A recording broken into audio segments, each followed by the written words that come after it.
Hi everyone, আসসালামু আলাইকুম। Happy new year সবাইকে। সো আমরা আজকে না হয় আমাদের হ্যাপি নিউ ইয়ারটি একটু অন্যভাবে সেলিব্রেট করি। সো এখন অনেকেই আতশবাজি করতেছে, অনেক জোরে জোরে বোম ফুটেছে, এই যে শব্দ পাইতেছেন আপনারা। সো অনেকে তো একদম মনের সুখে গান বাজাইতেছে।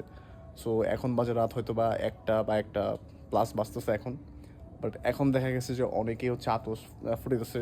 সো এর কারণ হইতে পারে কি, যে আমাদের যে ওয়াইল্ড বার্ডগুলো আছে এগুলো কিন্তু একদম ভয় পেতেছে। প্লাস আমরা যারা হচ্ছে বাসায় পাখি পেলে থাকি বা যে কোনো এনিমেল পেলে থাকি তাদের জন্য তার বেশি প্রবলেম হইতেছে, কারণ পাখিগুলো ভয় পেতেছে।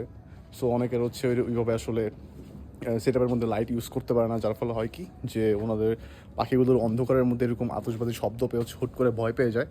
সো আমরা হচ্ছে যারা এখন এই রাতের বেলা আতশগুলো ফুটাইতেছি তারা দয়া করে এই আতশগুলো না ফুটাই, কারণ আমাদের আশেপাশে হয়তো বা অনেক হার্ট অ্যাটাকের রুগী আছে যাদের জন্য এই আতশবাজিগুলো অনেক বেশি সমস্যা করে, তারা হুট করে ভয় পেয়ে যায়।